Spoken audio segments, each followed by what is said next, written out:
നിങ്ങളുടെ വീട്ടിലെ VIP നിങ്ങളാ. അവിടുത്തെ ഏറ്റവും നല്ല പാത്രങ്ങളിൽ ഭക്ഷണം കഴിക്കുക, ഏറ്റവും നല്ല വസ്ത്രങ്ങൾ. വീട്ടിലിരുന്നാലും വേടിയും പോകുന്നുണ്ടെങ്കിൽ മാത്രം ഇടേണ്ടതാണോ നല്ല ഡ്രസ്സ്? വീട്ടിലിരിക്കുമ്പോ പിന്നെ വീട്ടിൽ നിന്ന് എന്താ നല്ല ഇട്ടാല്? എന്റെ നാട്ടില് മാലൂർ ഒരു കാതറാജി ഉണ്ട്, വലിയ കൊലപ്പാട്ടക്കാരനാ, ഈ നേന്ത്രക്കൊലേന്റെ പാട്ടക്കാരൻ. ഇയാൾ ഒരു ദിവസം കാഞ്ഞങ്ങാട് വെച്ച് കണ്ട് കാതറാജി നോക്കുമ്പോ കംപ്ലീറ്റ് കറ പരങ്ങിയിട്ടുള്ള ഒരു ചാർട്ടും മുണ്ടു. ഞാൻ ചോദിച്ചു, അല്ല കാതറാജിക്ക് നിങ്ങൾ എത്ര വലിയ പൈസക്കാരനാ, എന്നിട്ട് ഇങ്ങക്ക് മര്യാദയ്ക്ക് ഒരു ഷർട്ടും മുണ്ടും ഇട്ടൂടെ ഇങ്ങക്ക്? അപ്പൊ കാതറാജിക്കാ പറയാ, ഞാൻ ഈടെ ആയിരിക്കാ മോനെ അറിയാവുക, ഈടെ ഞാൻ നല്ല ഇട്ടിട്ട് എന്താ കാര്യോ? നല്ല ഇട്ടിട്ട് എന്താ കാര്യം? അന്നെ ഈടെ ആർക്കും അറിയാവോ? ഇല്ല. ഒരാഴ്ച കഴിഞ്ഞ് നോക്കുമ്പോ കൂത്തുപറമ്പിൽ ഇതേ വസ്ത്രം ഇട്ടിട്ട്. ഞാൻ ചോദിച്ചു, അല്ല കാഞ്ഞങ്ങാടെന്ന് പറഞ്ഞു, നിങ്ങൾ ഈടെ ആയിരിക്കും അറിഞ്ഞൂടാ? ഈടെ ഇങ്ങക്ക് എല്ലാവർക്കും ഇങ്ങളെ അറിയില്ലേ? പിന്നെന്താ നിങ്ങൾ അത് തന്നെ ഇട്ട്? അന്നേരം അയാൾ പറയാം, അതെ ഈടെ എന്നെ ആയിരിക്കും അറിഞ്ഞൂടാത്തത്, പിന്നെ ഈ കുപ്പായം കണ്ടിട്ട് തന്നെ ഈടെ എന്നെ ആയിരിക്കും അറിഞ്ഞൂടാത്തത്. ഇങ്ങനെ നമ്മൾ വീട്ടിൽ നിന്ന് വസ്ത്രം ധരിക്കുന്നത് മറ്റുള്ളവരെ കാട്ടാനല്ല, നിങ്ങളുടെ വീട് വൃത്തിയാക്കുന്നത് നാട്ടുകാരെ കാണിക്കാനല്ല, എന്റെ സംതൃപ്തിക്കാൻ. നമ്മൾ കുളിച്ചു കഴിഞ്ഞാൽ നമുക്കൊരു സംതൃപ്തിയില്ലേ? നമ്മൾ നല്ല വസ്ത്രം ധരിച്ചാൽ നമുക്കൊരു സംതൃപ്തിയില്ലേ? അതുകൊണ്ട് നല്ലതെല്ലാം എടുത്തണിയുക. പണം ഉപയോഗിച്ചിട്ട് ഫലപ്രദമായി നിങ്ങൾ എന്റെ അടുത്ത തലമുറക്ക് കൊടുക്കാൻ വേണ്ടി സൂക്ഷിച്ച് വെക്കും. മര്യാദക്കൊന്നും തിന്നാണ്ട്, മര്യാദക്കൊന്നും ചെലവാക്കാണ്ട് സൂക്ഷിച്ച് വെക്കും. എന്നിട്ടോ നിങ്ങൾ 5 ലക്ഷം ഉറുപ്പിയുണ്ട് എന്റെ അക്കൗണ്ടിൽ എന്നെല്ലാം പറഞ്ഞാൽ പിള്ളേർക്ക് മൂക്കിൽ വിൽക്കാനില്ല. അത് നാട്ടിലൊരു ചൊല്ലില്ലേ, ഉറുമ്പ് അരിച്ചു കൊണ്ടുവച്ചത് കാക്കൊരു കോരലിനെ ഉള്ളൂ. പിള്ളേർക്ക് കഴിഞ്ഞ ദിവസം ഇരുട്ടിന്നൊരു രക്ഷിതാവ് പറയാ, എന്നോട് മോൻ ചോദിക്കുക, ലുലു മാളിൽ ടൂർ പോയിക്കോട്ടെ, ആയിക്കോട്ടെ, എത്ര പൈസ വേണ്ട? 1 ലക്ഷം ഉറുപ്പിയാണ്. 1 ലക്ഷം ഉറുപ്പിയ ടൂർ പോയ? 1 ലക്ഷം ഉറുപ്പിയ ഇല്ലാണ്ട് ആടെ പോയിട്ട് എന്തെന്ന് വാങ്ങാനായിരുന്നു? പിള്ളേർക്ക് ഇതൊന്നും വലിയ പൈസയല്ല. അതുകൊണ്ട് അവർക്ക് വേണ്ടിയിട്ട് നിങ്ങൾ നശിപ്പിക്കണമെന്ന് ഞാൻ പറയുന്നില്ല. ചെലവാക്കാതെ വെച്ചിട്ട് വെറുതെ ജന്മം നശിപ്പിക്കല്ല. അടുത്ത ജന്മത്തിൽ സുഖമായിട്ട് അയക്കൂറിയും ആഗോലിയും കൂട്ടി ചോറ് തിന്നാ ഇപ്പൊ ആനക്ക് മതി എന്ന് പറഞ്ഞാൽ അടുത്ത ജന്മം ഉണ്ടെന്ന് ഉറപ്പുണ്ടായിരിക്കും. ഇതുവരെ ഒരു പള്ളിയിൽ അച്ഛനും ഉസ്താദും സ്വാമിയും മരിച്ചിട്ട് ആടെ പോയിട്ട് ഈടെ ഇങ്ങനെയാന്ന് വാട്സപ്പിൽ അയച്ചു തന്നെ. നമുക്ക് മരിച്ചു കഴിഞ്ഞാൽ എന്താന്ന് ഇതുവരെ ഒരാൾക്ക് ഒരു പിടിയുമില്ല. വീടെന്ന് ഊഹം വെച്ചടിച്ചു വിടുന്ന. ആകാശത്ത് എത്ര നക്ഷത്രം ഉണ്ടെന്ന് അറിയാം നിങ്ങൾക്ക്? 48,37,23,412 നക്ഷത്രമുണ്ട്. കൃത്യം എല്ലാം ഗണ്ണിക്കോ, ആർക്ക് എണ്ണാൻ പറ്റൂ? അതുകൊണ്ട് എന്തും പറയാലോ. അതുകൊണ്ട് മരിച്ചു കഴിഞ്ഞാൽ എന്താന്ന് ഒരു പിടിയും ഇന്നോളം ആർക്കും പിടികിട്ടിയില്ല. അതുകൊണ്ട് അവിടെ സ്വർഗം, അവിടെ ജന്നത്തുൽ ഫിർദൗസ്, അവിടെ പിന്നെ പറുദീസയൊക്കെ ഉണ്ട് എന്നൊക്കെ പറയുന്നത് ഇവിടെ ഇരുന്നവരാ. ഇവിടുന്ന് പറഞ്ഞ പോയവരൊന്നും പറഞ്ഞിട്ടില്ല, ഇവിടുന്ന് പറഞ്ഞ. അതുകൊണ്ട് നമുക്ക് കിട്ടിയിരിക്കുന്ന ഈ ജന്മം ഇതുവരെ നമ്മൾ ഒരുപാട് അനുഭവിച്ചു, കഷ്ടപ്പെട്ടു. നമ്മുടെ ഒരു ഭാഗ്യം നിങ്ങൾ നോക്കുക. നമ്മൾ ഒരിക്കലും നമ്മുടെ ജീവിതത്തെ ശപിക്കണ്ട. നമ്മൾ ഭാഗ്യവാന്മാരാ. നമുക്ക് പഴയ പട്ടിണിയും ദാരിദ്ര്യമൊക്കെ ഉണ്ടായിരുന്നെങ്കിലും ഗ്രാമീണതയുടെ ആ തോട്ടില് തോർത്തിട്ട് മീൻ പിടിച്ച് പരൽമീന് പിടിച്ച ആ അനുഭവം നമുക്കില്ലേ? പ്രഭാതത്തിൽ ഉദിച്ചു വരുന്ന സൂര്യകിരണങ്ങളേറ്റിട്ട് മുറ്റത്തെ വയലിലെ വരമ്പിലെ പുൽക്കൊടിത്തുമ്പിന്റെ മൂർധാവിലെ മഞ്ഞുതുള്ളികൾ ചുവന്നു വരുന്നത് കണ്ടിട്ട് ഉഷാകിരണങ്ങൾ പുൽകി പുൽകി തുഷാരബിന്ദുവിൻ വദനം ചുവന്നോ പകലിൻ മാറിൽ ദിനകര കരങ്ങൾ പവിഴമാലികകൾ അണിഞ്ഞു എന്ന് പാട്ടുപാടാൻ. ആ പാട്ട് കേട്ടിട്ട് പുഴ നീന്തി പൂങ്ങുന്നു ചുറ്റുന്ന കാറ്റിന്റെ അകതാരിൽ കസ്തൂരി ഗന്ധം അനുഭവിച്ചുകൊണ്ട് പുഴയിൽ നീന്തി കുളിക്കാൻ, കുളത്തിൽ കുളിക്കാൻ, പച്ചവെള്ളം പാളയിൽ വെള്ളം വലിച്ചിട്ട് നെല്ലിക്ക ചവച്ചിട്ട് കയ്യിൽ ഒഴിച്ചു തരുമ്പം കുടിക്കുമ്പോ ആ നെല്ലിക്കയുടെ മധുരം ആസ്വദിക്കാൻ നമുക്ക് കഴിഞ്ഞിട്ടില്ലേ? അതും ആസ്വദിക്കാൻ പറ്റി. ആധുനിക ടെക്നോളജിയുടെ സുഖങ്ങളും ആസ്വദിക്കാൻ പറ്റി. ബിരിയാണി തിന്നാൻ പറ്റി, നല്ല ഫോൺ ഉപയോഗിക്കാൻ പറ്റി, നമുക്ക് നല്ല നല്ല സുഖം AC റൂമിൽ കിടക്കാൻ പറ്റി, നല്ല നല്ല വാഹനങ്ങൾ കാണാൻ പറ്റി. നമ്മൾ രണ്ടും അനുഭവിച്ചവരാ. പഴമയുടെ സൗന്ദര്യവും പുതുമയുടെ സൗകര്യവും രണ്ടും അനുഭവിച്ച ഭാഗ്യവാന്മാരാ നമ്മള്. നമ്മുടെ അച്ഛനമ്മമാർക്ക് പുതിയതിന്റെ സൗന്ദര്യവും പുതിയതിന്റെ സൗകര്യവും ഒന്നും കിട്ടിയിട്ടില്ല. അവര് നടന്നിട്ടാ പോയേ. അവർക്ക് മര്യാദയ്ക്ക് ചെരുപ്പുണ്ടായിരുന്നില്ല. അവർക്ക് ഒരുപാട് കഷ്ടപ്പാട് ബുദ്ധിമുട്ടുമായിട്ട് അവര് മരിച്ചുപോയത്. മരിക്കാത്തവരുണ്ടെങ്കിൽ അവര് ഭാഗ്യവാന്മാര്. എന്നാൽ നമ്മുടെ പ്രപിതാമഹന്മാർക്ക് ആധുനികതയുടെ സൗകര്യം അനുഭവിക്കാൻ പറ്റിയിട്ടില്ല. നമ്മുടെ പുതിയ തലമുറയിലെ ഫ്രീക്കന്മാരില്ലേ, ഫ്രീക്കന്മാർ എന്ന് പറഞ്ഞാൽ എന്താണെന്നറിയാവോ? ഫ്രീക്കന്മാരെന്ന് പറഞ്ഞാൽ അറിയില്ല അല്ലെ? അരക്കൊടുക്കുന്ന പാന്റ് ചന്തിന്റെ അടിയിലാക്കി കൊടുക്കുന്ന പിള്ളേരെ കണ്ടിട്ടില്ലേ? അത് തന്നെ ഫ്രീക്കന്മാർ. മുടിയെല്ലാം ഇങ്ങനെയാക്കി വെള്ളനരി ചെത്തിയ പോലത്തെ മുടിയാക്കിയിട്ട് നടക്കുന്ന ഈ ഫ്രീക്കന്മാർക്ക് പഴമയുടെ സൗന്ദര്യം ആസ്വദിക്കാൻ പറ്റിയിട്ടുണ്ടോ? നമ്മുടെ ബാല്യകാലത്തിലെ ബന്ധങ്ങളുണ്ടോ? സൗഹൃദ ബന്ധങ്ങളുണ്ടോ? ഒന്നും ആസ്വദിക്കാൻ പറ്റിയിട്ടില്ല. നമ്മൾ രണ്ടും കണ്ടവരാ. പഴമയുടെ സൗന്ദര്യവും പുതുമയുടെ സൗകര്യവും അനുഭവിക്കാൻ ഭാഗ്യം കിട്ടിയ നമുക്ക് ഇതുവരെയില്ല. ആ ജീവിതം സാർത്ഥകമാണ്. ഇനിയും സാർത്ഥകമാക്കണമെങ്കിൽ നല്ല ഈ മത്തി അയിലയും മാത്രമല്ല, നല്ല നല്ല മീനുണ്ട്, നല്ല നല്ല ഭക്ഷണമുണ്ട്, നല്ല നല്ല യാത്രകൾ പോകണം. യാത്ര പോകാൻ എന്തിനാ? ആരുടെ സഹായം? പൈസ അട്ടിവെക്കണ്ട. കിട്ടിയ ചാൻസിന് ഒന്ന് മൈസൂർ പോയിട്ട് വന്നൂടെ? പൈസ ഞാൻ തരാം, എന്നെ കൂട്ടി മൈസൂർ പോയിട്ട് വന്നൂടെ? ഒന്ന് തിരുവനന്തപുരം പോയിട്ട് വന്നൂടെ? ഒന്ന് എറണാകുളത്തേക്ക് വിമാനത്തിൽ മരിക്കുന്നതിലടക്ക് ഈ ജന്മത്തിൽ വിമാനത്തിൽ കയറാണ്ട് പിന്നെ അടുത്ത ജന്മത്തിലെ കാര്യങ്ങൾ മട്ടൻ്റെ ഒന്ന് എറണാകുളത്തേക്ക് ഒന്ന് വിമാനത്തിൽ, തിരുവനന്തപുരത്തേക്ക് ഒന്ന് വിമാനത്തിൽ പോവാ. 2 മാസം മുമ്പേ ബുക്ക് ചെയ്താൽ 2000 ഉറുപ്പ്യക്ക് പോവാ. അവിടെ പോയിട്ട് ഇങ്ങോട്ട് ട്രെയിനും വന്നൂടെ? വിമാനത്തിലൊന്ന് കയറിക്കൂടെ എന്ന് അല്ലേ? വിമാനത്തിലൊന്ന് കയറിക്കൂടെ? എന്റെ അമ്മേനെയും എന്റെ ഭാര്യന്റെ അമ്മേനെയും ഞാൻ വിമാനത്തിൽ കൂട്ടിയിട്ട് പോയി. ഞാൻ ബാംഗ്ലൂർ പോകുമ്പോ അവരെയും കൂട്ടി വിമാനത്തിൽ, ബോംബെ പോകുമ്പോ അവരെയും കൂട്ടി വിമാനത്തിൽ. അവർക്കും ഉണ്ടാവില്ല ഒരു ആഗ്രഹം. അതൊക്കെ പൂർത്തീകരിക്കണം. അതുകൊണ്ട് ജീവിതം ആസ്വദിച്ചിടണമോരോ വരിയും ആനന്ദ സന്ദേശരസ മധുരം. എന്തുകൊണ്ടാ?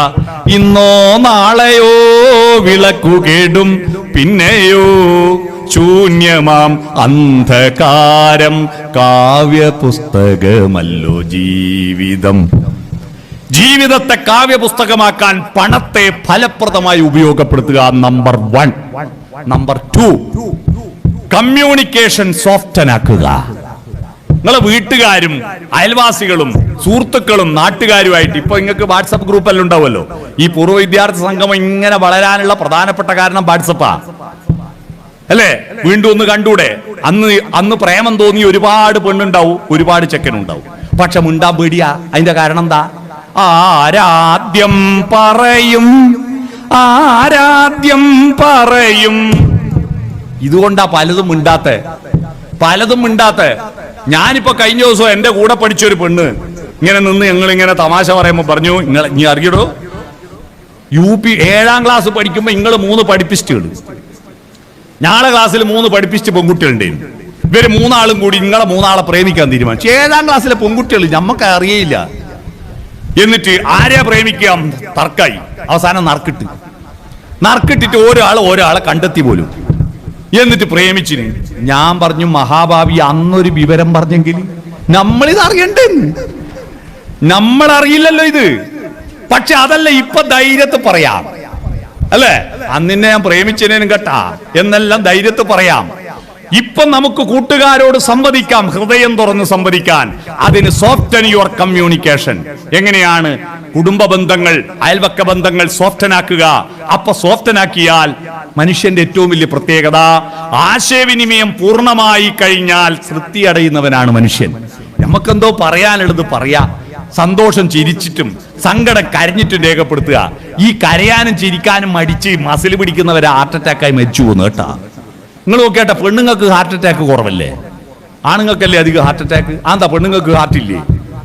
അവർ കരയാനുള്ള ഒരു ചാൻസ് കളയൂല. അതുകൊണ്ടാ നമ്മളെ നാട്ടിലല്ല ഒരു മരണപ്പെട്ട വീട്ടിൽ മിനിമം 5 ട്രിപ്പ് കരയും പെണ്ണുങ്ങൾ. മരിച്ചപാടൊന്ന് കുറേ കരഞ്ഞ് കട്ടൻ കാപ്പിയെല്ലാം കുടിച്ച് പിന്നെ സമാധാനത്തിൽ ഇരിക്കുമ്പോൾ അനിയത്തി വന്ന് ഓള് കരയും ഒന്നിച്ച് കരഞ്ഞു കൊടുക്കണ്ടേ? കുറച്ച് കഴിഞ്ഞപ്പോൾ ആങ്ങളെ വന്ന് ഓനെ കാണുമൊന്ന് കരയണ്ടേ? അവസാനം കുളിപ്പിക്കാൻ കൊണ്ടുപോകുമ്പോൾ ഒരു കരച്ചിൽ, കൊയിലേക്ക് കൊണ്ടുപോകുമ്പോൾ ഒരു കരച്ചിൽ. 5 ട്രിപ്പായി. ആണുങ്ങൾക്ക് എന്താ സങ്കടമില്ലേ? സങ്കടത്തിലാണ് പെണ്ണ് വ്യത്യാസമൊന്നുമില്ല. സങ്കടം എല്ലാവർക്കും ഒരുപോലെ വരും. പക്ഷെ സങ്കടം പ്രകടിപ്പിക്കാൻ എന്താ മാർഗം? ഒറ്റ മാർഗ്ഗമേ ഉള്ളൂ, കണ്ണിന്ന് വെള്ളം ഒലിപ്പിക്കുക. പക്ഷെ സൃഷ്ടിയിൽ പറ്റിയൊരു അബദ്ധം എന്താണെന്നറിയോ? കണ്ണിനും മൂക്കിനും കൂടി ഒരു ഗേറ്റേ ഉള്ളൂ. കണ്ണിന്റെ ഗേറ്റ് തുറക്കുമ്പോൾ ഓട്ടോമാറ്റിക്കായിട്ട് മൂക്കിലൂട്ട വെള്ളം വരും. അന്നേരം മൂക്കിലെ വെള്ളം വലിച്ചു കയറ്റുമ്പോ അപ്പുറം ഇപ്പുറമുള്ള ആള് ശ്രദ്ധിക്കടാ, ഇയാൾ എന്തിനാ കരയുന്നെന്ന്. അതുകൊണ്ട് ഡീസന്റ് പോയി പോന്ന് പേടിച്ചിട്ട് ആണുങ്ങൾ സങ്കടം വന്നാ കരയാതെ വിഴുങ്ങും, നെഞ്ചു കെട്ടി ചത്തുപോകും. ചിരിക്കാൻ മുട്ടിയ ചിരിക്ക്, കരയാൻ മുട്ടിയ കരയും. എന്തിനു മടിക്കുന്നു? വികാരങ്ങൾ ഷെയർ ചെയ്യുക. ആ നമ്മുടെ മനസ്സിലുള്ളത് മറ്റുള്ളവരോട് സംവദിക്കുമ്പോൾ കിട്ടുന്ന സന്തോഷമില്ലേ, ആ സന്തോഷമാണ് നമ്മുടെ ഏറ്റവും വലിയ സന്തോഷം. ആ സന്തോഷം മക്കളോട് എങ്ങനെയാ സോഫ്റ്റനാക്കി? SOFTEN, അതിന്റെ ഫുൾ ഫോം എന്താ? എസ് എന്ന് പറഞ്ഞാൽ സ്മൈൽ, പുഞ്ചിരിക്കുക. രാവിലെ തന്നെ എണീറ്റ് വരുമ്പോ അച്ഛാ ചായ എന്ന് പറഞ്ഞിട്ട് കുട്ടി കൊണ്ടുത്തരുമ്പം മുഖം കറുപ്പിച്ചിട്ടല്ല, ഒന്ന് പുഞ്ചിരിച്ചൂടെ? മക്കളെ വിളിക്കുമ്പോ രാവിലെ തന്നെ അട്ടഹാസ കേൾക്കുന്നേ രാവിലെ. കാരണം സ്കൂൾ ബസ് വരേണ്ട സമയമായി, കുട്ടികൾ ഉറക്കളിച്ചിട്ടില്ല, അടുപ്പത്തൊന്നും ആയിട്ടില്ല. രാവിലെ തന്നെ അട്ടഹാസം കേട്ടിട്ട് രാക്ഷസനിയാ ഉണർത്തുന്നത്. പക്ഷെ പണ്ടല്ല, നമ്മൾ അപ്പൂപ്പനും അമ്മൂമ്മയും എല്ലാം വന്നിട്ട് മോനെ ഒരു ലയവില്ലേ, മോളെ ഒരു ലയവില്ലേ, ആ ലയത്തിൽ വിളിക്കും. ഉറങ്ങുന്ന കുഞ്ഞിന്റെ മുഖത്ത് നോക്കിയിട്ട് നെറ്റിയിൽ വീണിരിക്കുന്ന മുടിയിഴകൾ മാടി ഒതുക്കി കവിളത്തൊരു മുത്തം കൊടുത്ത്, പറ്റുമെങ്കിൽ കുപ്പായത്തിന്റെ ഉള്ളിൽ കൈയിട്ടിട്ട് പുറത്തൊന്ന് മാന്തി കൊടുക്ക്. പിള്ളറെ കൈമലാക്കാൻ ഏറ്റവും നല്ല സൂത്രം ഞാൻ പറഞ്ഞുതരാ, പുറത്ത് മാന്തി കൊടുത്താൽ മതി. കൈകൊണ്ട് കാലുകൊണ്ട് തലയോണ്ടെല്ലാം നമുക്ക് ഒരുപാട് ഉപകാരമുണ്ട്. ഒരു ഉപകാരമില്ലാത്തൊരു സാധനമാണ് ഈ വെറുതെ ഒരുപാട് സ്പേസ് കളയുന്ന പുറം. അത് മാന്താൻ മാത്രം ഉള്ളതാന്ന വൈക്കം മുഹമ്മദ് ബഷീർ പറഞ്ഞത്, പുറം ചൊറിയാനുള്ളതാ. അവിടെ ഒന്ന് മാന്തി കൊടുക്കുക, എന്നിട്ട് അവരോട് മെല്ലെ പറയുക, അവരോട് പുഞ്ചിരിക്കുക. കഴിഞ്ഞ ദിവസം എന്റെ നാട്ടിലൊരു സ്കൂളിൽ മാഷ് ഒക്ടോബർ 1 വയോജന ദിനത്തിന് വയോജനങ്ങളെ സ്നേഹിക്കേണ്ട കാര്യത്തെ പറ്റിയിട്ട് ഇങ്ങനെ പറഞ്ഞു കൊടുക്കുമ്പോ നമ്മളെല്ലാം സ്ഥിരം പറയുന്ന ഒരു ക്ലീഷേ ചൊല്ലുണ്ടല്ലോ, ആ ചൊല്ല് പറഞ്ഞു. എന്താ ചൊല്ല്? പഴുത്തപ്ലാവിലെ വീഴുമ്പോ പച്ചപ്ലാവിലെ ചിരിക്കും, പക്ഷെ പച്ചപ്ലാവിലെ അറിയണം നീ ഒരു കാലം പഴുത്തു വീഴുമെന്ന്.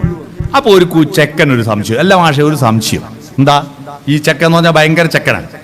ഈ ചെക്കനാണ് ബ്രഹ്മാവിന്റെ മുഖത്തു നിന്ന് ബ്രാഹ്മണനും, കൈമെന്നും ക്ഷത്രിയനും, തൊടയമെന്ന് വൈശ്യനെയും, കാലിന്റെ അടിയിൽ നിന്ന് ശൂദ്രനെയും സൃഷ്ടിച്ചു എന്ന് മാഷ് ക്ലാസ് പറഞ്ഞപ്പോ ഈ ചെക്കൻ ചോദിച്ച സംശയമുണ്ട്. മാഷെ, ബ്രഹ്മാവിന്റെ ഭാര്യയല്ലേ സരസ്വതി? അതെ, പിന്നെ ഓക്കുന്നതിനും പണിയെന്നാ ചോദിച്ചേ. ഇയാള് കൈമെന്നും കാൽമെന്നെല്ലാം ഉണ്ടാക്കുമ്പോ. അതുപോലെ ഈ ചെക്കൻ ചോദിച്ച സംശയം എന്താണെന്നറിയോ? മാഷെ, പഴുത്ത പ്ലാവിലെ വീഴുമ്പോ പച്ചപ്ലാവിലെ ചിരിക്കാണ്ടിരുന്നാ പഴുക്കാണ്ടിരിക്കുവോ? എന്തായാലും പഴുക്കൂലേ, പിന്നെ ചിരിക്കുന്നല്ലേ നല്ലേ. മനസ്സിലായോ? ഒന്ന് പുഞ്ചിരിക്കുക. GST അടക്കണ്ടല്ലോ പുഞ്ചിരിക്കാൻ. കുടുംബത്തോട് നോക്കി പുഞ്ചിരിക്കുന്ന മുഖം, ആ പുഞ്ചിരി കാണുന്നവർക്കല്ല, പുഞ്ചിരിക്കുന്നവർക്കാണ് നേട്ടമുണ്ടാകുക, എനർജി ഉണ്ടാകുക. അറിയോ നിങ്ങൾക്ക്? ചിരിക്കുമ്പോൾ ചിരി കാണുന്നവർക്കല്ല, ചിരിക്കുന്നവർക്കാണ് അതിന്റെ നേട്ടമുണ്ടാവുക. അതുകൊണ്ട് സ്മൈൽ.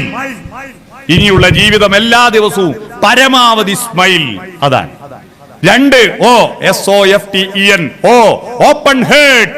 ഹൃദയം തുറന്ന് വർത്താനം പറ. ഹൃദയം തുറക്ക്. അല്ലാതെ എന്തെങ്കിലും ചോദിച്ചാ മുണ്ടാണ്ടിരിക്കുക. ഈ പ്രായമുള്ള ചില ആളുടെ സ്വഭാവം മുണ്ടാണ്ടിരിക്കുക. എനിക്ക് അത് കിട്ടിയില്ല, എനിക്ക് ചോറിനെന്താ ആ കൂട്ടാത്ത തരാഞ്ഞ്, എനിക്കെന്താ ഒരു കഷ്ടം കുറഞ്ഞാഞ്ഞ് എന്നല്ലൊക്കെ മനസ്സിലുണ്ടാവും. അത് ചോർന്ന് ചോദിക്കണ്ടേ? മിണ്ടാണ്ടിരുന്നാൽ എന്താ കാര്യം? ഒരു കാര്യമില്ല. മിണ്ടാണ്ടിരിക്കൽ ഒരു സമരത്തിന്റെ മാർഗമാണല്ലേ. 1980-കളിൽ നമ്മുടെ കേരളത്തിലെ സ്ത്രീകൾ ഭർത്താവിനോട് സമരം ചെയ്തത് മിണ്ടാണ്ടിരുന്നില്ല, മിണ്ടൂല. എന്തെങ്കിലും ഒന്ന് പറഞ്ഞ സമാധാനമായി. ഇതിപ്പോ ഓള് മിണ്ടാണ്ടിരിക്കുമ്പോ ഭർത്താവിന്റെ ഉള്ളിൽ നിന്ന് വേഗാത്ത ചേനക്കഷ്ണം പോലെ ഇടുന്നോ ചൊറിയും, മാന്താനാവുകയില്ല. അങ്ങനെ ഒരു അവസ്ഥയുണ്ട്.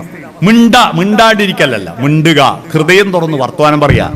ഹൃദയം തുറന്നിട്ട് തുറക്കുക. അതാണ് ഓപ്പൺ ഹേർട്ട്. ഫോർവേഡ് ലീൻ, മുന്നോട്ട് കുനിയുക. മക്കളുടെ അടുത്തേക്ക് കുനിയുക. മക്കളുടെ മുന്നിൽ നമ്മൾ താഴാൽ മക്കൾ ഉയരുക. നമ്മുടെ ദൗത്യം മക്കളെ ഉയർത്തലല്ലേ. ഒരു കുട്ടി നിലത്ത് നിൽക്കുന്നു, നമ്മൾ കുട്ടീനെ എടുക്കണം. വാ മോനെ എന്ന് പറഞ്ഞ് ഇങ്ങനെ നിന്നാ കുട്ടീനെ എടുക്കാനാവോ? നമ്മൾ കുട്ടിയോളം താണാലേ കുട്ടി നമ്മളോളം ഉയരൂ. നമ്മുടെ മക്കള് തോന്നിയാസികളായിട്ടുണ്ടെങ്കിൽ അതിന്റെ ഉത്തരവാദി ആരാ? നമ്മളല്ലേ.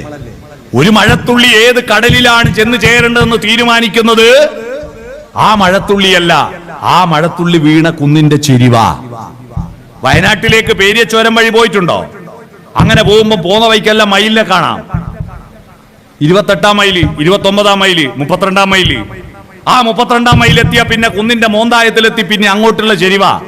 ഈ മോന്തായത്തിൽ ഒരു മഴത്തുള്ളി വന്നാൽ ആ മഴത്തുള്ളി വീഴുമ്പോ ഒരിളങ്കാറ്റ് ഇപ്പുറത്തോ അപ്പുറത്തോ വീണാൽ എന്താ സംഭവിക്കുക?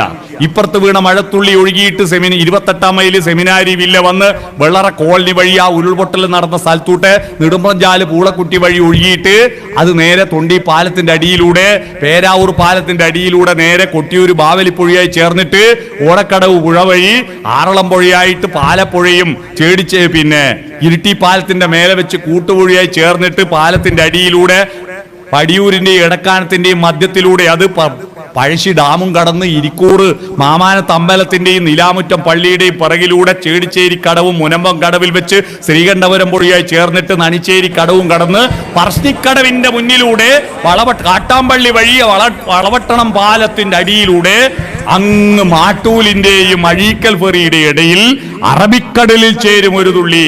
എന്നാൽ ഈ കാറ്റ് ഈ തുള്ളി വീഴുമ്പോ ഒരു ഇളം തെന്നൽ അപ്പുറത്താ വീണെങ്കിൽ ആ വെള്ളം ഒഴുകി ചന്ദനത്തോടാവും, തലപ്പുഴയാവും, ആലാറ്റിലാവും, പിന്നെ മഞ്ഞപ്പളുങ്കന്മലയിലൂടെ മാനന്തവാടിപ്പുഴയിലൂടെ വള്ളിയൂർക്കാവിന്റെ മുന്നിലൂടെ അത് കുറുവാദ്വീപിൽ വെച്ച് പനമരം പുഴയുമായി ചേർന്നിട്ട് പിന്നെ കബനി നദിയാകും. കബനി നദി മാവിലാന്തോട് പഴശ്ശിരാജ വെടിയെ മരിച്ച മാവിലാന്തോടുമായി ചേർന്നിട്ട് കർണാടകത്തിലെത്തിയ കാവേരി നദിയാവും. മൈസൂര് കണ്ണമ്പാടി അണക്കെട്ടും കടന്നിട്ട് ഹൊസൂര് വഴി ഒഴുകിയിട്ട് തമിഴ്നാട്ടിലൂടെ കാവേരിപ്പൂം പട്ടണം എന്ന് പറയുന്ന തുറമുഖ പട്ടണത്തിൽ വെച്ച് ബംഗാൾ ഉൾക്കടലിൽ ചേരും ഒരു മഴത്തുള്ളി. ആ മഴത്തുള്ളിയല്ല തീരുമാനിച്ചത്, ആ കുന്നിന്റെ ചെരിവാണ്. നമ്മുടെ മക്കളുടെ മഹത്വം നിശ്ചയിച്ചത് നിങ്ങളാണ്. നിങ്ങളുടെ ഒരു തട്ട്, ഒരു നോക്ക്, ഒരു വാക്ക് ഒക്കെയാണ് അവരുടെ സ്വഭാവ രൂപീകരണത്തിന് നിമിത്തമായത്. ഞാനൊരു കവിത വായിക്കാതെ കിടന്നുറങ്ങാറില്ല. എല്ലാ ദിവസവും ഒരു കവിത വായിക്കണമെന്ന് എന്റെ ജീവിതത്തിൽ ഒരു ചിട്ടയാണ്. ആ ചിട്ടയ്ക്ക് കാരണക്കാരിയായത് സ്കൂൾ LP സ്കൂൾ പഠിക്കുമ്പോൾ എന്റെ അമ്മ എനിക്ക് കവിത ചൊല്ലിത്തരുന്നത് കേട്ടാസ്വദിച്ച് പഠിക്കാറുള്ളത് കൊണ്ടാണ്. നിങ്ങളാണ് നിങ്ങളുടെ മക്കളെ രൂപപ്പെടുത്തിയത്. നിങ്ങളുടെ മക്കൾ ആരും തന്നെ ദുഷ്ടന്മാരായിട്ട് വന്നതല്ലല്ലോ. എല്ലാ കുട്ടിയും ജനിച്ചത്, ഞാൻ ഇന്നത്തെ ഫേസ്ബുക്ക് പോസ്റ്റിൽ ഞാനിട്ടത്, എല്ലാ കുട്ടികളും ജനിക്കുമ്പോൾ ദൈവപുത്രന്മാരായിരുന്നു. പിന്നീട് അവർ ചെകുത്താന്റെ സന്തതികളായി പോകുന്നതിന് അവർ ഉത്തരവാദിയല്ല. ഇന്ത്യൻ എക്സ്പ്രസ് പത്രത്തിന്റെ ചരമ പേജിൽ മരിച്ചുപോയ ഒരു കുട്ടീന്റെ ഫോട്ടോ, 16-ാം ചരമദിനത്തിൽ ഒരു സുന്ദരനായ ഒരു കുട്ടി. ആ കുട്ടീന്റെ ഫോട്ടോന്റെ അടിയിൽ ഒരു കുറിപ്പുണ്ടായിരുന്നു. ആ കുറിപ്പ് വായിച്ചിട്ട് ഞാൻ അല്ലാതെ വികാരം കൊണ്ടു. ആ കുറിപ്പ് ഇങ്ങനെയാണ് ഇംഗ്ലീഷിൽ: Who plucked the flower? I, said the master. Then the gardener kept silent.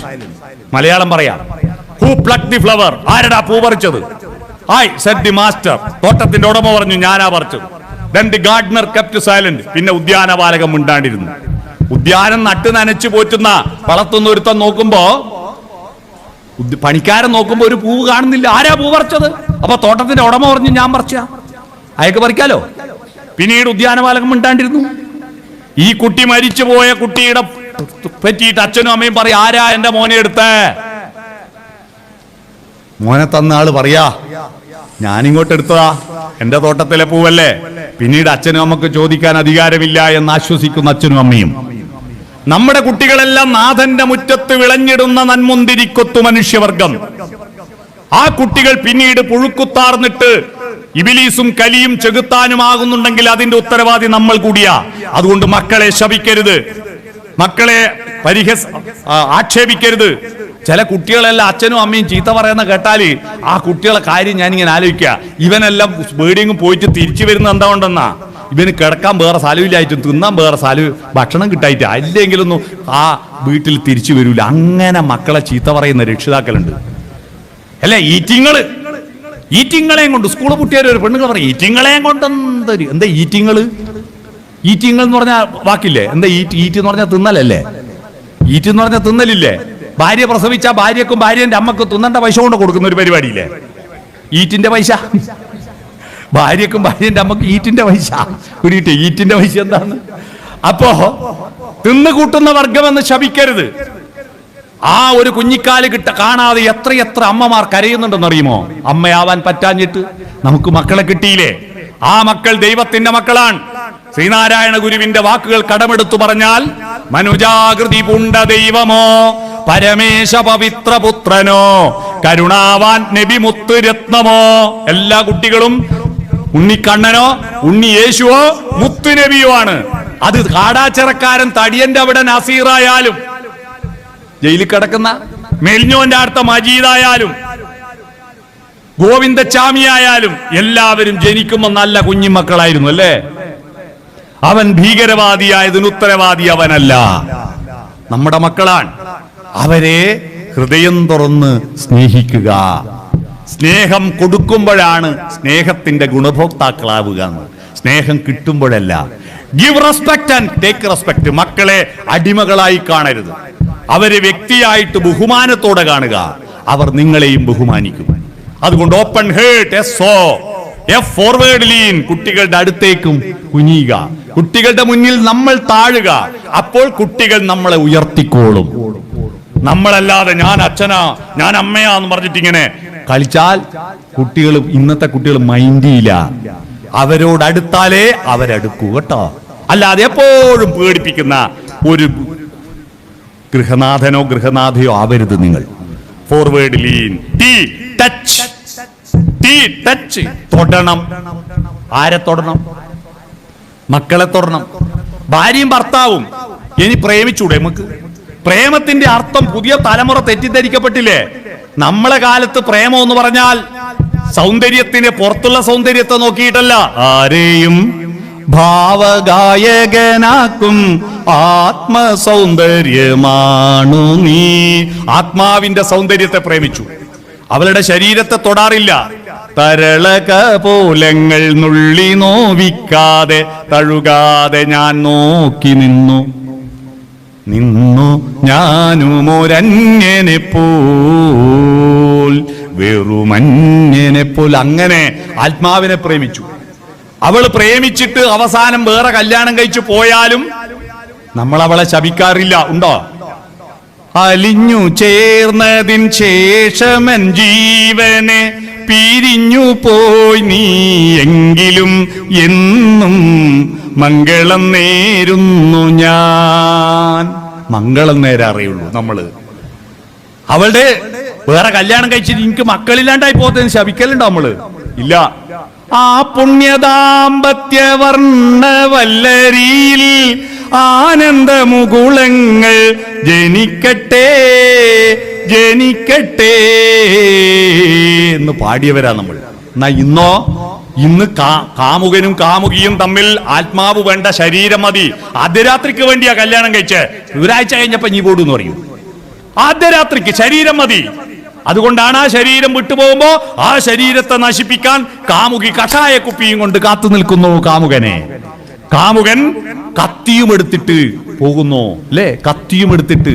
എന്റെ നാട്ടുകാരൻ ചെക്കനാ വള്ളിയായി പോയിട്ട് കത്തിയും എടുത്തിട്ട് കാമുകിയെ കൊന്നത്. എന്തുകൊണ്ടാ?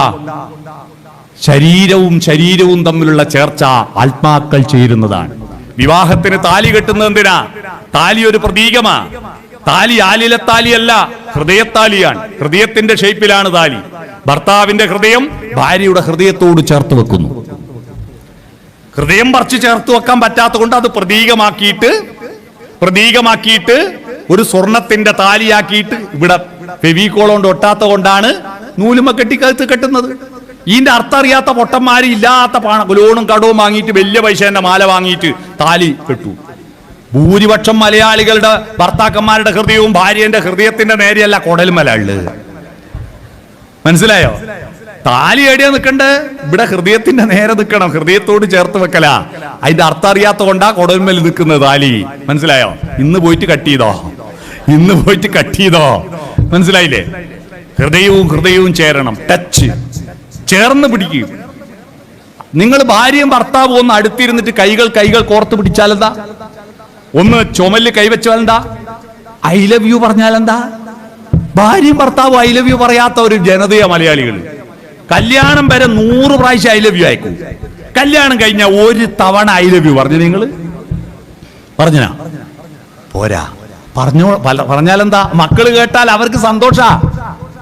അച്ഛൻ അമ്മയോടും അമ്മ അച്ഛനോടും ഐ ലവ് യു പറയുന്ന കണ്ട മക്കൾക്ക് നല്ല സ്വഭാവമായിരിക്കും. അച്ഛനും അമ്മയും പ്രേമിക്കുന്നത് കണ്ട മക്കളുടെ സ്വഭാവം മനഃശാസ്ത്രജ്ഞന്മാർ പറയുന്നത് അവർ നല്ല സ്വഭാവമുള്ളവരായിരിക്കും.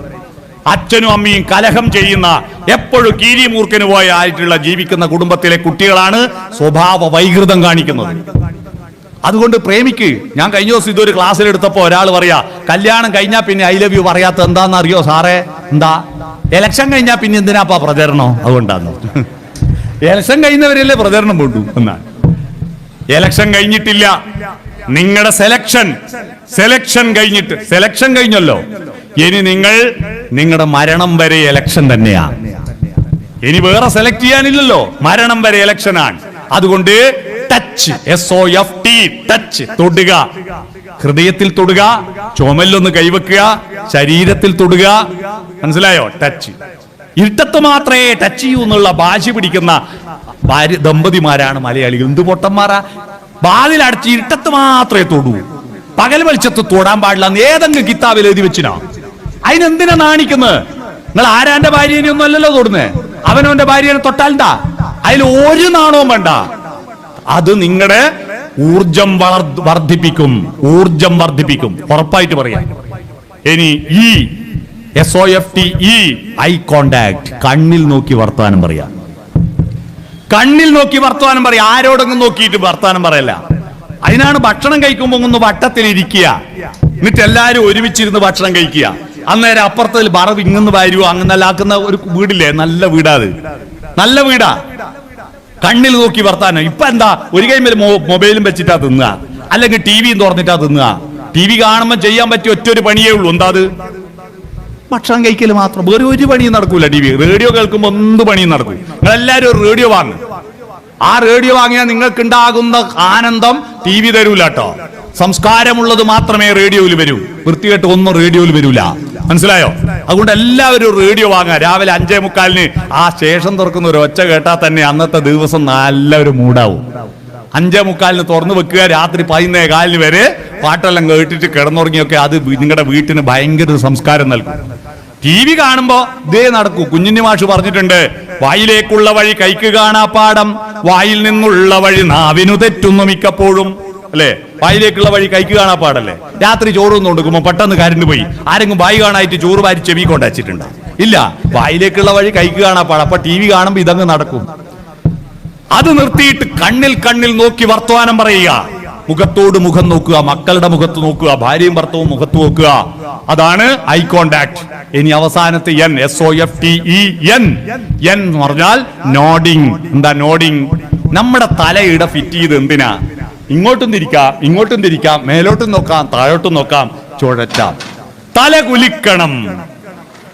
തല കുലിക്കാനുള്ള ഒരു പാട്ടോ ഒരു തായമ്പകയോ കേൾക്കുമ്പോ തല കുലുക്കി ആസ്വദിക്കുന്നില്ലേ? തല കുലിക്കാനുള്ളതാ, അല്ലാതെ ഈ കുതിരക്ക് ജീന വെച്ച പോലെ ഇങ്ങനെ നിൽക്കാനുള്ളതല്ല. തല കുലിക്കുക. മക്കൾ വർത്താനം പറയുമ്പോ തല കുലിക്കുക, അവൻ പറയുന്നത് കേൾക്കുക. ഇത്തരത്തിൽ നിങ്ങളുടെ കുടുംബ ബന്ധങ്ങൾ സോഫ്റ്റനാക്കുക. SOFT, മൃദുലമാക്കുക. നിങ്ങളുടെ ജീവിതത്തിൽ പ്രഷറിന്റെ ഗുളിക കുറക്കാം. രസം, ആനന്ദം. നമുക്ക് ആനന്ദമാണ് വേണ്ടത്. എന്താ ആനന്ദം? മധുരിപു ഭഗവാൻ മാനസമുരളിയെ ചുംബിച്ചുണർത്തുന്നൊരാനന്ദ ലഹരിയിൽ ആന്തോളനം. എന്ത് ആന്തോളനം എന്ന് അറിയാവോ? പണ്ടെല്ലാം നമ്മളെല്ലാം ചെറുപ്പത്തിൽ കിണറ്റിലെ വെള്ളം പറ്റി അപ്പുറത്തെ വീട്ടിൽ വെള്ളം കോരാൻ പോയില്ലേ?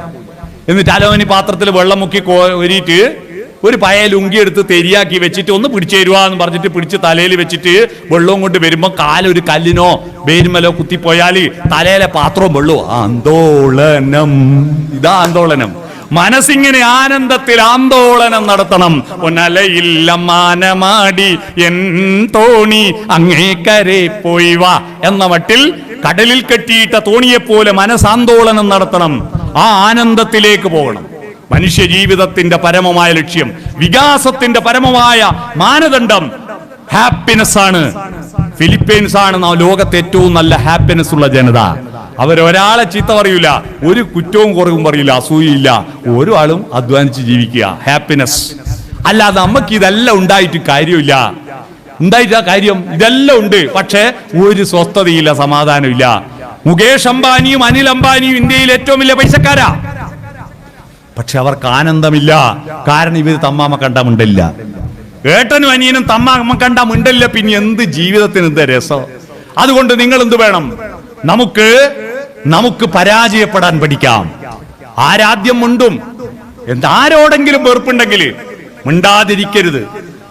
ആരാ മുൻകൈ എടുക്കേണ്ടത്? രണ്ടാൾ തമ്മിൽ തർക്കമുണ്ടെങ്കിൽ അവര് തമ്മിൽ സംഭാഷണം നടത്താൻ മുൻകൈ എടുക്കേണ്ടത് ഒറ്റൊരാളേ ഉള്ളൂ. ആരാത്? ഒന്ന് എഴുതിയിട്ട് ഇംഗ്ലീഷിൽ വായിച്ച ആളാ. ആരാ? ആയി, ഞാനാണ്. പക്ഷേ അല്ല, നമ്മളെല്ലാം യു. ഐ അല്ല, യു. ഇങ്ങനെയല്ലേ യു? നീ മിണ്ടിയാ ഞാൻ മിണ്ടാ, ഒരിക്കലും മിണ്ടലുണ്ടാവില്ല. അതുകൊണ്ട് മിണ്ടാതിരിക്കുന്ന ആരുണ്ടെങ്കിൽ ഇത് ഈ ക്ലാസ് കഴിഞ്ഞ് തിരിച്ചു പോയാ ഇന്ന് തന്നെ ഫോൺ വിളിച്ച് മിണ്ടുക. ഞാൻ ഇങ്ങനെ ഒരു ക്ലാസ് എടുത്തിട്ട് കേളകം പഞ്ചായത്തിൽ ഒരു മെമ്പർ ഒരു ദിവസം രാവിലെ എന്റെ വീട്ടിൽ വന്നു. ഞാൻ ചോദിച്ചു, എന്താ? നിങ്ങളെ ക്ലാസ് കേട്ടിട്ട് എന്റെ ജീവിതത്തിൽ ഒരു ഗുണമുണ്ടായി. എന്താ? ഞാനും പഞ്ചായത്ത് പ്രസിഡന്റും തമ്മിൽ കണ്ടിട്ട് മിണ്ടാത്ത കുറെ കാലായി. യോഗത്തിന് പോകും, മുഖത്തോട് മുഖം നോക്കൂല. ഞങ്ങൾ ചെറുപ്പത്തിൽ ഭയങ്കര കമ്പനിയായിരുന്നു. പക്ഷേ പ്രസിഡന്റ് സ്ഥാനം ഓന് കിട്ടിയവരെ ഞാൻ ഓനോട് മിണ്ടില്ല. നമ്മൾ തർക്കായിരുന്നു, മിണ്ടലില്ല. അപ്പൊ മിണ്ടണമെന്നുണ്ട്, പക്ഷെ മിണ്ടില്ല. അപ്പൊ ഓൻ മിണ്ടിയാ ഞാൻ മിണ്ടാന്ന് ഞാൻ വിചാരിച്ചു, ഞാൻ മിണ്ടിയ ഓൻ മിണ്ടെന്ന് ഓൻ വിചാരിച്ചു. നിങ്ങളെ ക്ലാസ് കേട്ടപ്പോ ഞാൻ വിചാരിച്ചു എന്നാ പിന്നെ മിണ്ടിക്കളിയാ. ഞാൻ ഫോൺ എടുത്ത് ഡയൽ ചെയ്ത് ലാൻഡ് ഫോണിൽ, എന്റെ നമ്പർ കണ്ട അവൻ എടുക്കൂല. ലാൻഡ് ഫോണില് ഫോൺ എടുത്തു. എന്താ ചോദിച്ചു. ആരാ? അപ്പൊ ഞാൻ പറഞ്ഞു, ഇന്നതാ ആളാ. എന്താ വിളിച്ചേ? ഒരു വല്ലാത്ത ഒച്ചത്. എനിക്കിന്നോട് സംസാരിക്കണം. ഞാൻ അങ്ങോട്ട് വരട്ടടാ എന്ന് ചോദിച്ചു. എന്റെ സാറ് നിങ്ങൾ പറഞ്ഞ എല്ലാം മുറിഞ്ഞുപോയി. അവൻ എന്താ പറഞ്ഞോന്നറിയോ? ഇങ്ങോട്ട് വരണ്ട, 10 മിനിറ്റ് കൊണ്ട് ഞാൻ എന്റെ വീട്ടിലേക്ക് അങ്ങോട്ട് വരും. 10 മിനിറ്റ് കൊണ്ടോ ജീപ്പ് കൊടുത്ത് എന്റെ വീട്ടിൽ വന്നു. ഞങ്ങൾ കെട്ടിപ്പിടിച്ച് കരഞ്ഞു. എന്തിന് 3 കൊല്ലം ഞങ്ങൾ മിണ്ടാണ്ടിരുന്നു എന്ന് ഇപ്പൊ ആലോചിച്ചിട്ട് പശ്ചാത്താപം തോന്നുന്നു. ഒരു വാക്കൊന്ന് മിണ്ടാൻ കാത്തു നിൽക്കുക ആള്. അതുകൊണ്ട് മിണ്ടാൻ മുൻകൈ എടുക്കേണ്ടത് നിങ്ങളാണ്. നിങ്ങൾ മുൻകൈ എടുക്കുക, വെറുപ്പ് ഒഴിവാക്കുക, എല്ലാവരും സ്നേഹിച്ച് സുന്ദരമായി ജീവിക്കുക. അത്തരത്തിൽ നമ്മുടെ കുടുംബ ബന്ധങ്ങൾ ആർദ്രമാക്കുക.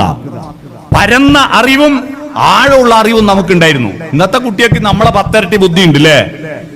10 ഇരട്ടി ബുദ്ധി ഉണ്ട്. ഇപ്പൊ 5G ഫോൺ ഇറങ്ങാൻ പോവാ. 2 ഒരുപോലത്തെ ഫോൺ വാങ്ങുക. നിങ്ങളെ മക്കൾക്ക് ഒരു ഫോൺ കൊടുക്കുക, നിങ്ങൾ കൊടുക്കുക. ഇതാരാ ആദ്യം പഠിക്കാൻ നോക്കാലോ? പിള്ളേർ ഇത് പലതും പെട്ടെന്ന് ഡൗൺലോഡ് ചെയ്യും. നമ്മൾ ഇങ്ങനെ വഴിതെറ്റി വിമാനം എഴുതി ഇറക്കേണ്ടതെന്ന് കളിക്കാൻ വേണ്ടി ഇങ്ങനെ കളിക്കും.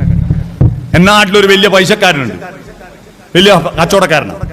ഞെക്കുന്ന കടന്നപ്പള്ളി MLA പോലെ ഞെക്കുന്ന ഫോണേ ഉള്ളൂ. ഒരു കല്യാണ വീട്ടിൽ നിന്ന് ഇങ്ങനെ ഞെക്കുമ്പോൾ നമ്മളെ പ്രീക്കന്മാർ ഇദ്ദേഹത്തെ കുറവാക്കി. പൈസക്കാരനെന്ന് പറഞ്ഞിട്ട് എന്താ പിശുക്കനാണ്, പയഞ്ച ഫോൺ എടുത്ത് നടക്കുന്നു. ഇത് ഇയാളെ ഭാര്യ കേട്ട് വീട്ടിൽ പോയി ബഹളം വെച്ച് നിങ്ങൾ ഈ പയഞ്ച ഫോൺ എടുത്ത് നടന്നിട്ട് ഞങ്ങൾ നാണം കെടുക, പഴയ ഫോൺ എടുത്ത് ഓളെ ഒളിപ്പിച്ച്.